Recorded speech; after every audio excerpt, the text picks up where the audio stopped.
ओम नमो भगवते वासुदेवाय नमः। कामिका एकादशी की सभी को हार्दिक शुभकामनाएं। आज की इस वीडियो में आप सभी सुनने जा रहे हैं कामिका एकादशी की पावन मंगलमयी कथा। ओम श्री गणेशाय नमः। श्री लक्ष्मी नारायण भगवान की जय। कामिका एकादशी माता की जय। श्रावण मास का समय था। चारों ओर हरियाली छाई हुई थी। आकाश में काले काले बादल उमड़ रहे थे। कभी रिमझिम वर्षा होती तो कभी बादलों की गर्जना से पूरा वातावरण गूंज उठता। ऐसे पवित्र श्रावण मास में भगवान श्री विष्णु की भक्ति का विशेष महत्व माना गया है। इसी मास के कृष्ण पक्ष में आने वाली एकादशी को कामिका एकादशी कहा जाता है। कहा जाता है कि ये एकादशी भगवान श्री हरि विष्णु को अत्यंत प्रिय है। जो मनुष्य श्रद्धा से इसका व्रत करता है, भगवान का स्मरण करता है, तुलसी दल अर्पित करता है और अपने मन को पाप, क्रोध, लोभ तथा अहंकार से दूर रखने का प्रयास करता है, उसके जीवन में भगवान की कृपा का प्रकाश फैलता है। लेकिन क्या आपने कभी सोचा है कि कामिका एकादशी की महिमा इतनी महान क्यों कही गई है? इसके पीछे एक ऐसी कथा है जिसमें एक सामर्थ्यवान मनुष्य का अहंकार, एक अनजाने में हुई भयंकर भूल, उसका पश्चाताप और भगवान श्री विष्णु की कृपा सब कुछ एक साथ जुड़ जाता है। ये कथा केवल एक व्रत की कथा नहीं है। ये कथा बताती है कि मनुष्य चाहे कितना ही शक्तिशाली क्यों न हो, यदि उसके भीतर अहंकार आ जाए तो उसका जीवन अंधकार में हो जाता है। और यदि वही मनुष्य सच्चे हृदय से भगवान की शरण में आ जाए तो उसके जीवन में फिर से प्रकाश लौट सकता है। तो आइए प्रिय भक्तों, भगवान श्री हरि विष्णु का ध्यान करते हुए इस पावन कथा का शुभारंभ करें। द्वापर युग की बात है। एक दिन धर्मराज युधिष्ठिर भगवान श्री कृष्ण के पास बैठे हुए थे। युधिष्ठिर ने भगवान के चरणों में प्रणाम किया और बोले, हे मधुसूदन, आपने मुझे अनेक व्रतों और एकादशियों की महिमा सुनाई है। आपने बताया है कि प्रत्येक एकादशी भगवान श्री विष्णु को अत्यंत प्रिय है और मनुष्य के जीवन में धर्म, संयम तथा भक्ति का प्रकाश फैलाती है। लेकिन अब मेरे मन में एक विशेष प्रश्न है। श्रावण मास के कृष्ण पक्ष में जो एकादशी आती है उसे कामिका एकादशी कहा जाता है। हे प्रभु, कृपा करके मुझे इसकी संपूर्ण महिमा बताइए। इसका व्रत किस प्रकार करना चाहिए? इस दिन भगवान श्री विष्णु की पूजा करने से क्या फल मिलता है? और सबसे बढ़कर इस एकादशी के पीछे कौन सी प्राचीन कथा है? भगवान श्री कृष्ण ने युधिष्ठिर की ओर देखा। उनके मुख पर मधुर मुस्कान थी। उन्होंने कहा कि हे धर्मराज, तुम्हारा प्रश्न अत्यंत शुभ है। कामिका एकादशी का व्रत मनुष्य के जीवन में भगवान श्री हरि नारायण की कृपा प्राप्त करने का एक पवित्र अवसर है। इस एकादशी की कथा सुनने मात्र से ही मनुष्य के भीतर भगवान के प्रति श्रद्धा जागृत होती है और यदि कोई व्यक्ति श्रद्धा से इस व्रत को करता है तो उसके जीवन में अनेक प्रकार के शुभ परिवर्तन आने की मान्यता है। हे युधिष्ठिर, अब मैं तुम्हें एक ऐसी कथा सुनाता हूँ जो ये समझाती है कि पाप से बड़ा पश्चाताप है और अहंकार से बड़ी भगवान की शरण है। बहुत समय पहले पृथ्वी पर उत्तर दिशा में एक अत्यंत सुंदर और समृद्ध राज्य था। उसका नाम था रतनपुर। रतनपुर की धरती उपजाऊ थी। चारों ओर हरे भरे खेत थे। नदियों में स्वच्छ जल बहता था। नगर के चारों ओर आम, पीपल, बरगद और नीम के विशाल वृक्ष थे। प्रातःकाल जब सूर्य उदय होता तो मंदिरों से शंख और घंटियों की ध्वनि सुनाई देती। नगर के लोग भगवान श्री विष्णु, भगवान शिव जी, माता लक्ष्मी और अन्य देवी देवताओं की श्रद्धा से पूजा करते थे। राजा धर्मशील था। वो प्रजा की समस्याओं को सुनता था, गरीबों की सहायता करता था, ब्राह्मणों और संतों का सम्मान करता था। लेकिन राजा की सबसे बड़ी विशेषता थी कि वो न्याय करते समय किसी का पक्ष नहीं लेता था। उसी राज्य में एक व्यक्ति रहता था। उसका नाम था वीरसेन। वीरसेन राजा का प्रमुख सामंत था। वो अत्यंत वीर था। उसने कई युद्धों में राज्य की रक्षा की थी। राजा उस पर बहुत विश्वास करता था। वीरसेन के पास धन दौलत की कोई कमी नहीं थी। उसका विशाल भवन था। अनेक सेवक उसकी सेवा करते थे। उसके अस्तबल में सुंदर घोड़े थे। राज्य के लोग उसके पराक्रम की प्रशंसा करते थे। लेकिन वीरसेन के अंदर एक बहुत बड़ा दोष था कि उसे अपने बल और पद का अत्यधिक अभिमान था। उसे लगता था कि उसके बिना राज्य की व्यवस्था नहीं चल सकती है। यदि कोई उसकी बात का विरोध करता तो उसे अत्यंत क्रोध आ जाता था। यदि कोई गरीब उसकी आलोचना कर देता तो वो उसे दंड देने की धमकी देता था। उसकी पत्नी अक्सर उसे समझाती थी, स्वामी, शक्ति का उपयोग रक्षा के लिए होना चाहिए, भय पैदा करने के लिए नहीं। लेकिन वीरसेन हंस के कहता, तुम स्त्रियों को राजनीति की समझ नहीं होती है। इस संसार में वही सम्मान पाता है जिसके हाथ में शक्ति होती है। पत्नी चुप हो जाती है, लेकिन उसके मन में एक भय रहता है। उसे डर था कि वीरसेन का अहंकार किसी दिन उसे बहुत बड़ा नुकसान न पहुंचा दे। एक दिन राजा ने वीरसेन को राज्य के पश्चिम क्षेत्र में भेजा। वहां पर दो गांव के बीच में भूमि को लेकर विवाद चल रहा था। वीरसेन घोड़े पर बैठ के वहां पहुंचा। उसके साथ सैनिक भी थे। गांव के लोग उसके सामने एकत्रित हो गए। एक ओर एक धनी जमींदार खड़ा था और दूसरी ओर एक वृद्ध ब्राह्मण और उसके परिवार के लोग थे। वीरसेन ने पूछा कि विवाद क्या है। जमींदार ने तुरंत आगे बढ़ के कहा, स्वामी, ये भूमि मेरी है। ये ब्राह्मण जबरदस्ती इस पर अधिकार करना चाहता है। वृद्ध ब्राह्मण ने हाथ जोड़कर कहा, नहीं स्वामी, ये भूमि मेरे पिता और पितामह के समय से हमारे परिवार के पास है। हमारे पास इसके प्रमाण भी है। वीरसेन ने कहा कि प्रमाण दिखाओ। ब्राह्मण ने कुछ पुराने दस्तावेज सामने रख दिए। वीरसेन ने उन्हें देखा भी नहीं। जमींदार उसका पुराना परिचित था। उसने धीरे से वीरसेन के कान में कहा, स्वामी, यदि आपका आदेश हो तो मैं आपकी सेवा में विशेष भेंट भेज सकता हूँ। वीरसेन समझ गया कि वो क्या कहना चाहता है। उसने बिना पूरी जांच किए निर्णय जमींदार के पक्ष में दे दिया। वृद्ध ब्राह्मण ने हाथ जोड़कर कहा, स्वामी, आपने मेरे कागज देखे तक नहीं है। वीरसेन क्रोधित हो गया। उसे अत्यंत क्रोध आया और उसने कहा कि चुप रहो, मेरा निर्णय अंतिम है। ब्राह्मण ने बड़े ही शांत स्वर में कहा, यदि निर्णय धर्म के अनुसार है तो मैं स्वीकार करूंगा, लेकिन यदि ये अन्याय है तो इसका फल आपको अवश्य मिलेगा। वीरसेन का चेहरा लाल हो गया। उसने कहा कि मुझे श्राप देने का साहस मत करना। ब्राह्मण बोला, मैं आपको श्राप नहीं दे रहा हूँ, मैं तो केवल कर्म का नियम बता रहा हूँ। ये कहकर वो वहाँ से चला गया। वीरसेन ने उस बात को महत्व नहीं दिया और वो उस बात को भूल गया। लेकिन उसी दिन से उसके जीवन में घटनाओं का एक ऐसा सिलसिला शुरू हुआ जिसकी उसने कल्पना भी नहीं की थी। कुछ ही दिनों के बाद वीरसेन के घर में अचानक बीमारी फैल गई। पहले उसका छोटा बेटा बीमार हुआ, फिर उसकी पत्नी बीमार हुई और फिर घर के कई सेवक भी। वैद्य बुलाए गए, दवाइयाँ दी गई, लेकिन बीमारी ठीक होने के बजाय बढ़ती गई। वीरसेन भी चिंतित हो गया। उसी समय उसकी खेती में भी समस्या आने लगी।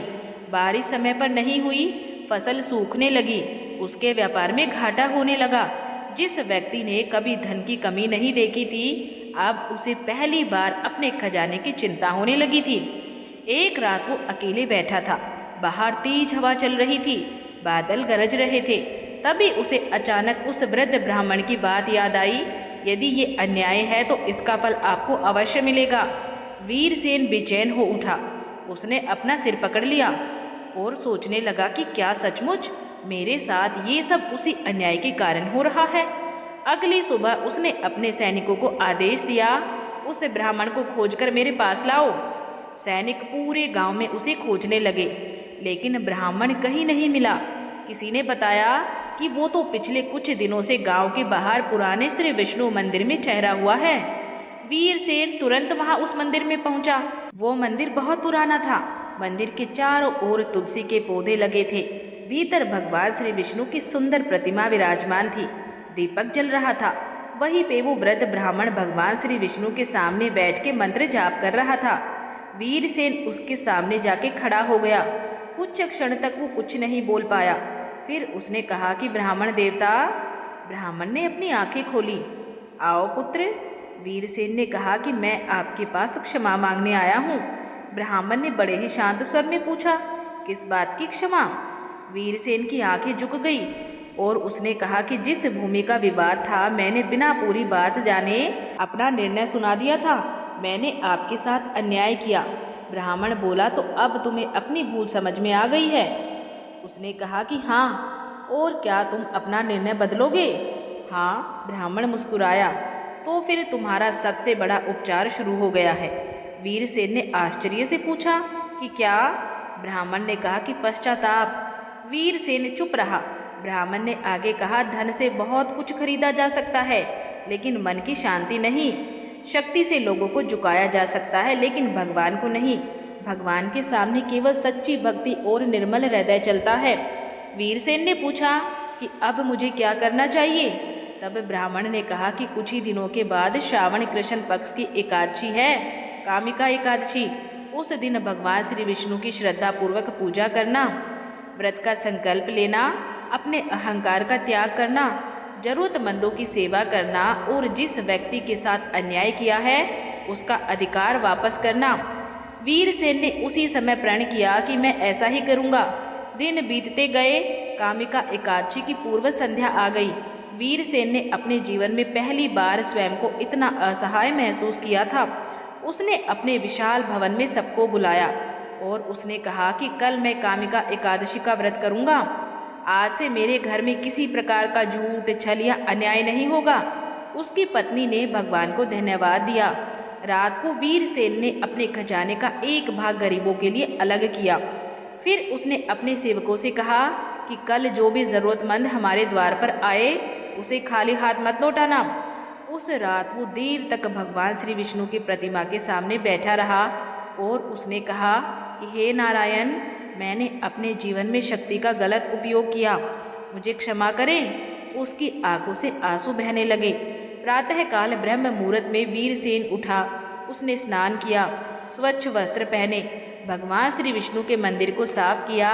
एक सुंदर चौकी पर भगवान श्री विष्णु की प्रतिमा स्थापित की, दीपक जलाया, धूप जलाई, फूल चढ़ाए और भगवान के श्री चरणों में तुलसी दल अर्पित किया। और फिर हाथ जोड़कर बोला, हे श्री हरि, आज मैं अपने जीवन की सभी बुरी आदतों को छोड़ने का संकल्प करता हूँ। मुझे सत्य के मार्ग पर चलने की शक्ति दीजिए। उसने व्रत का संकल्प लिया, दिन भर भगवान का नाम लेने लगा। लेकिन दोपहर होते होते उसे बहुत भूख लगने लगी। तो वो सोचने लगा कि मैंने जीवन में कभी इतना कठिन व्रत नहीं किया। तभी उसकी पत्नी ने कहा, स्वामी, यदि शरीर अनुमति ना दे तो अपने स्वास्थ्य के अनुसार व्रत करें, भगवान भावना देखते हैं। तब वीरसेन ने कहा, हाँ, मैं समझ गया हूँ कि व्रत शरीर को कष्ट देने के लिए नहीं, मन को भगवान के करीब लाने के लिए है। उसने भगवान का नाम लिया। दोपहर के समय महल के द्वार पर एक वृद्ध व्यक्ति आया। वो बहुत कमजोर था, उसके कपड़े पुराने थे। उसने कहा कि क्या मुझे कुछ भोजन मिल सकता है? तब सेवक ने कहा कि आज हमारे स्वामी का व्रत है। वो वृद्ध बोला कि मैं तुम्हारे स्वामी से भोजन नहीं मांगता हूँ, मैं केवल इतना चाहता हूँ कि मुझे भूखा मत लौटाना। वीरसेन को जब ये बात पता चली तो वो स्वयं बाहर आया। उसने व्रत को देखा, उसके मन में दया उत्पन्न हुई और उसने कहा कि इन्हें फल, दूध और व्रत के योग्य भोजन दिया जाए। वृद्ध ने भोजन किया। फिर उसने वीरसेन की ओर देखा। उसकी आंखों में एक अजीब चमक थी। वो बोला कि आज तुमने केवल मुझे भोजन नहीं दिया है, तुमने अपने भीतर छिपे अहंकार को भी थोड़ा कम किया है। वीरसेन चौंक गया और पूछा कि आप कौन है? तब वो वृद्ध मुस्कुराया और बोला कि मैं तो केवल एक यात्री हूँ, और वो वहाँ से चला गया। वीरसेन बहुत देर तक उसे देखता रहा। रात को वीरसेन मंदिर में गया, भगवान श्री विष्णु के सामने दीपक जलाया, उसने तुलसी दल अर्पित किया और फिर भगवान का नाम जपने लगा। धीरे धीरे मंदिर में शांति छा गई। आधी रात हो चुकी थी। वीरसेन की आंखें भारी होने लगी, लेकिन उसने स्वयं को जगाए रखा। तभी अचानक मंदिर के भीतर घंटी बजने लगी, टन टन टन। वीरसेन ने अपनी आंखें खोली। मंदिर का दीपक अचानक बहुत तेज प्रकाश देने लगा। उसे लगा जैसे पूरी प्रतिमा दिव्य प्रकाश से प्रकाशित हो गई है। वो घबरा गया। उसने अपने दोनों हाथ जोड़ लिए। तभी उसे एक मधुर स्वर सुनाई दिया, वीरसेन। वो कांप उठा। प्रभु। फिर आवाज आई, क्या तुम जानते हो कि तुम्हारे जीवन का सबसे बड़ा शत्रु कौन था? वीरसेन बोला कि मेरा अहंकार, और सबसे बड़ी शक्ति भक्ति, और सबसे बड़ा प्रायश्चित सच्चे हृदय से पश्चाताप। मंदिर में प्रकाश और तेज हो गया। वीरसेन की आंखों से आंसू बहने लगे और उसने कहा कि प्रभु मुझे क्षमा कर दीजिए। वो दिव्य स्वर बोला, जिसने अपनी भूल स्वीकार कर ली उसके लिए सुधार का मार्ग खुल गया है।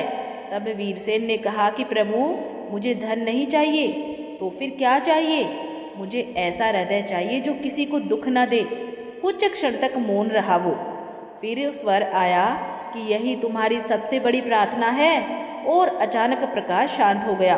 वीरसेन ने अपनी आंखें खोली। मंदिर पहले जैसा ही था, लेकिन उसके भीतर कुछ बदल चुका था। सुबह हुई। वीरसेन ने भगवान की पूजा की, ब्राह्मणों को भोजन कराया, जरूरतमंदों को दान दिया और फिर उसने अपने सैनिकों को बुलाया। उसने कहा कि जिस वृद्ध ब्राह्मण से मैंने भूमि छीनी थी उसे सम्मानपूर्वक यहाँ लाया जाए। कुछ समय के बाद ब्राह्मण आया। वीरसेन उसके सामने झुक गया और बोला कि मुझे क्षमा कर दीजिए। ब्राह्मण ने कहा, क्या तुमने उसका अधिकार वापस कर दिया? हाँ, तो फिर मैं तुम्हें आशीर्वाद देता हूँ। वीरसेन ने कहा कि मुझे आपका आशीर्वाद चाहिए, क्योंकि आज मुझे समझ आया है कि राजा का सामंत होना बड़ी बात नहीं है, बल्कि धर्म का सेवक होना बड़ी बात है। समय बीतता गया। कुछ ही महीनों में वीरसेन के खेतों में फिर से हरियाली आ गई। उसके पशु स्वस्थ हो गए, व्यापार बढ़ने लगा, घर में सुख शांति लौट आई। लेकिन इस बार वीरसेन पहले जैसा नहीं था। अब वो अपनी शक्ति का उपयोग गरीबों की रक्षा के लिए करता था। यदि किसी गांव में विवाद होता तो वो दोनों पक्षों की बात सुनता। यदि कोई निर्धन सहायता मांगता तो वो उसकी मदद करता। उसने अपने राज्य में कई कुएं खुदवाए, यात्रियों के लिए धर्मशालाएं बनवाई, मंदिरों में दीपदान कराया और प्रत्येक वर्ष कामिका एकादशी का व्रत बड़ी ही श्रद्धा से करने लगा। धीरे धीरे राज्य के लोग उसे केवल वीर सामंत नहीं बल्कि धर्मप्रिय वीरसेन कहने लगे। कथा समाप्त करते हुए भगवान श्री कृष्ण ने युधिष्ठिर से कहा, हे धर्मराज, देखा तुमने, वीरसेन के जीवन में परिवर्तन केवल इसलिए नहीं आया कि उसने भोजन छोड़ दिया था। उसने जीवन में परिवर्तन इसलिए किया क्योंकि उसने अहंकार छोड़ा, पश्चाताप किया, सेवा की और भगवान की शरण स्वीकार की। यही कामिका एकादशी का गूढ़ संदेश है। व्रत का अर्थ केवल भूखा रहना नहीं है। व्रत का अर्थ है अपने मन को बुराइयों से रोकना। यदि मनुष्य एकादशी के दिन अन्न छोड़ दे लेकिन क्रोध ना छोड़े तो उसकी साधना अधूरी है। यदि भोजन छोड़ दे लेकिन किसी गरीब का अपमान करे तो वो एकादशी की भावना को नहीं समझ पाया। यदि उपवास करे लेकिन मन में द्वेष रखे तो उसे स्वयं से प्रश्न करना चाहिए कि क्या मैंने भगवान को पाने के लिए केवल भोजन छोड़ा है या अपने भीतर की बुराइयां भी छोड़ी है। युधिष्ठिर ने सिर झुका लिया और कहा, हे प्रभु, अब मैं समझ गया हूँ। भगवान श्री कृष्ण बोले, हे युधिष्ठिर, कामिका एकादशी मनुष्य को ये 5 बातें याद दिलाती है। पहली, अहंकार का त्याग। धन, शक्ति और पद हमेशा हमारे साथ नहीं रहते हैं। दूसरी, सच्चे मन से पश्चाताप। गलती हो जाने के बाद उसे स्वीकार करना कमजोरी नहीं बल्कि मनुष्य की महानता है। तीसरी, भगवान की भक्ति। भगवान का नाम मनुष्य को भीतर से मजबूत बनाता है। चौथी है सेवा और दया। जरूरतमंद की सहायता करना भी भगवान की पूजा के समान भाव रखता है। पांचवी, मन की शुद्धि। व्रत का वास्तविक उद्देश्य केवल भोजन का त्याग नहीं बल्कि बुरे विचारों का त्याग है। एकादशी केवल शरीर का उपवास नहीं बल्कि मन के विकारों का उपवास भी है। भगवान श्री कृष्ण ने धर्मराज युधिष्ठिर की ओर प्रेम पूर्वक देखते हुए कहा, हे राजन, केवल कथा सुन लेने से ही कामिका एकादशी का पूर्ण फल नहीं मिलता है। जो भक्त श्रद्धा, शुद्ध आचरण और विधि पूर्वक इस व्रत का पालन करता है वही भगवान श्री विष्णु की विशेष कृपा का अधिकारी बनता है। इसीलिए अब मैं तुम्हें इस व्रत की संपूर्ण विधि और इसके गुप्त रहस्य बताता हूँ। युधिष्ठिर ने हाथ जोड़कर कहा, प्रभु, कृपा करके विस्तार से बताइए ताकि कलयुग के लोग भी इस व्रत का सही पालन कर सके। भगवान श्री कृष्ण बोले, 10वीं से ही व्रत की तैयारी। हे राजन, कामिका एकादशी का व्रत केवल एक दिन का उपवास नहीं है। इसकी तैयारी 10वीं तिथि से ही प्रारंभ हो जाती है। 10वीं के दिन मनुष्य को सात्विक भोजन करना चाहिए। क्रोध, झूठ, छल, निंदा और हिंसा से दूर रहना चाहिए। मन और वाणी दोनों को पवित्र रखना चाहिए। फिर भगवान ने कहा, जो व्यक्ति 10वीं के दिन ही अपने मन को शुद्ध कर लेता है उसकी एकादशी अधिक फलदायी होती है। भगवान बोले, ब्रह्म मुहूर्त में उठ के स्नान करो, यदि संभव हो तो किसी पवित्र नदी में स्नान करो, अन्यथा घर में ही गंगाजल मिला के स्नान करो। इसके बाद भगवान श्री विष्णु को पीले वस्त्र, चंदन, पीले फूल, धूप, दीप और नैवेद्य अर्पित करो। तुलसी दल अवश्य चढ़ाओ, क्योंकि तुलसी मुझे अत्यंत प्रिय है। और उन्होंने आगे कहा, यदि कोई भक्त प्रेम से केवल एक तुलसी दल और एक लोटा शुद्ध जल भी अर्पित करता है तो मैं उसके प्रेम से प्रसन्न हो जाता हूँ।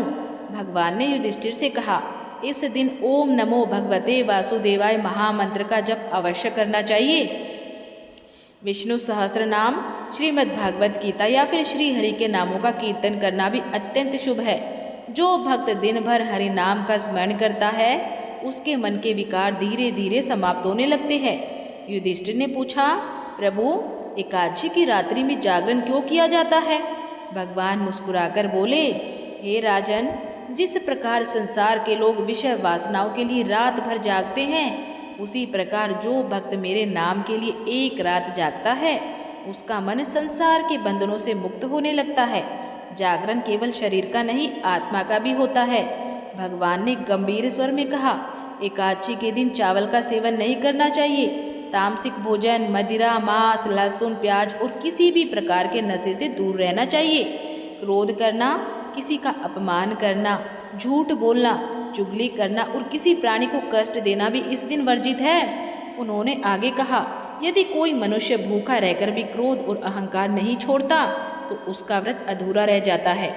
भगवान श्री कृष्ण बोले, हे युधिष्ठिर, कामिका एकादशी के दिन सामर्थ्य के अनुसार अन्न, वस्त्र, फल, गौ सेवा और गरीबों की सहायता करनी चाहिए। जो व्यक्ति भूखों को भोजन कराता है, प्यासे को जल पिलाता है और असहाय की सहायता करता है, उसका व्रत अनेक गुना फल देता है। इसके बाद भगवान ने एक ऐसा रहस्य बताया जिसे सुनकर युधिष्ठिर भी आश्चर्यचकित रह गए। भगवान बोले, राजन, कामिका एकादशी का सबसे बड़ा रहस्य ये है कि इस दिन किया गया प्रत्येक शुभ कर्म अनेक गुना बढ़ जाता है। यदि कोई भक्त एक दीपक जलाता है तो उसका प्रकाश केवल मंदिर ही नहीं, उसके जीवन के अंधकार को भी दूर करता है। यदि कोई एक तुलसी दल अर्पित करता है तो वो मेरे लिए स्वर्ण पर्वत के समान प्रिय हो जाता है। यदि कोई एक बार भी सच्चे मन से नारायण कह देता है तो उसके हृदय में भक्ति का बीज अंकुरित हो जाता है। युधिष्ठिर की आंखों से आनंद के आंसू बहने लगे। उन्होंने कहा, प्रभु, वास्तव में कामिका एकादशी तो केवल व्रत नहीं बल्कि मनुष्य के जीवन को बदल देने वाला दिव्य उत्सव है।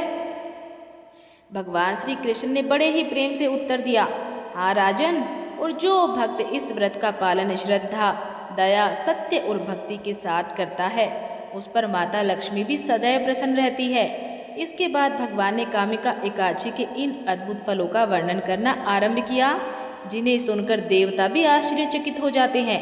भगवान श्री कृष्ण ने धर्मराज युधिष्ठिर से कहा, राजन, अब मैं तुम्हें कामिका एकादशी के उन दिव्य फलों का वर्णन सुनाता हूँ जिन्हें सुनकर देवता भी इस व्रत की महिमा का गुणगान करते हैं। युधिष्ठिर भी अत्यंत उत्सुक होकर बोले, प्रभु, कृपा करके विस्तार से बताइए। भगवान श्री कृष्ण बोले, जो मनुष्य श्रद्धा और विश्वास के साथ कामिका एकादशी का व्रत करता है उसके जन्म जन्मांतर के पाप धीरे धीरे नष्ट होने लगते हैं। जिस प्रकार उगते हुए सूर्य के प्रकाश से घना अंधकार अपने आप मिट जाता है, उसी प्रकार भगवान के नाम और इस व्रत के प्रभाव से पापों का अंधकार दूर हो जाता है। उन्होंने आगे कहा, हे राजन, इस एकादशी का व्रत करने वाला मनुष्य अकाल मृत्यु के भय से सुरक्षित रहता है। उसके घर में सुख शांति बढ़ती है और उसके मन में भगवान की भक्ति दृढ़ होती जाती है। वे बोले, हे युधिष्ठिर, कामिका एकादशी पर यदि कोई भक्त प्रेम से मुझे तुलसी दल अर्पित करता है तो वो मुझे अत्यंत प्रिय होता है। तुलसी केवल एक पौधा नहीं है बल्कि मेरी अनन्य भक्त और देवी स्वरूपा है। उनके बिना मेरा पूजन पूर्ण नहीं माना जाता है। भगवान ने कहा, जो व्यक्ति इस दिन तुलसी के समक्ष दीपक जलाता है और उनकी परिक्रमा करता है उसके घर में आध्यात्मिक प्रकाश बढ़ता है। माता लक्ष्मी भी ऐसे घर में प्रसन्नता पूर्वक स्थायी रूप से निवास करती है। भगवान श्री कृष्ण ने कहा, हे धर्मराज, जो मनुष्य श्रद्धा से कामिका एकादशी की कथा सुनता है उसके हृदय में भगवान श्री विष्णु की भक्ति बढ़ती है। जो इस कथा को दूसरों को सुनाता है वो स्वयं भी पुण्य का भागी बनता है। और जो भक्त श्री विष्णु के चरणों में सच्चे मन से प्रार्थना करता है उसके जीवन में सद्बुद्धि और धर्म की भावना बढ़ती है। इसीलिए हे युधिष्ठिर, कामिका एकादशी को केवल एक व्रत समझकर मत देखना, ये स्वयं को बदलने का अवसर है। ये अपने भीतर भगवान को खोजने का अवसर है। ये अपने कर्मों की समीक्षा करने का अवसर है और ये अपने मन को श्री हरि के चरणों में अर्पित करने का पावन दिन है। हे श्री हरि नारायण भगवान, जिस प्रकार आपने वीरसेन के जीवन में अहंकार का अंधकार दूर किया, उसी प्रकार हमारे जीवन से भी अज्ञान का अंधकार दूर करे। हमारे घर में सुख शांति बनी रहे, परिवार में प्रेम बना रहे, हमारे मन में दया बनी रहे, हमारे कर्म धर्म के मार्ग पर चले। हमसे यदि जाने अनजाने में कोई गलती कोई भूल हुई हो तो हमें उसे स्वीकार करने और सुधारने की शक्ति दे। हमारे भीतर से क्रोध लोभ मोह और अहंकार को दूर करे। हे नारायण, हमें इतना सामर्थ्य दे कि हम किसी दुखी व्यक्ति को देखकर उसकी सहायता कर सके। हमें इतना विवेक दे कि हम किसी का अधिकार न छीने। हमें इतनी भक्ति दे कि कठिन समय में भी आपका नाम हमारे होठों पर रहे। और जब हमारा मन संसार की चिंताओं में उलझ जाए तब हमें अपने चरणों का स्मरण करा दे। हे प्रभु श्री हरि, हमारा मन आपका हो जाए, हमारे कर्म आपके हो जाएं और हमारा जीवन आपकी भक्ति में समर्पित हो जाए। जो भक्त प्रेम से बोले जय श्री हरि विष्णु, उसके जीवन में भगवान की भक्ति का दीपक सदा जलता रहे। ओम नमो भगवते वासुदेवाय नमः। प्रेम से बोलिए श्री हरि विष्णु भगवान की जय। माता लक्ष्मी की सदा ही जय हो। कामिका एकादशी माता की जय हो। भक्त वत्सल भगवान श्री विष्णु की जय। प्रिय भक्तों, उम्मीद है कि आप सभी को ये कथा पसंद आई होगी। अगर कथा अच्छी लगी है तो इसे लाइक करें। कमेंट बॉक्स में बड़ी ही श्रद्धा से जय श्री हरि नारायण भगवान जय माता एकादशी लिखें। और अगर आप हमारे चैनल में नए हैं तो सबसे पहले चैनल को सब्सक्राइब भी जरूर ही कर लें।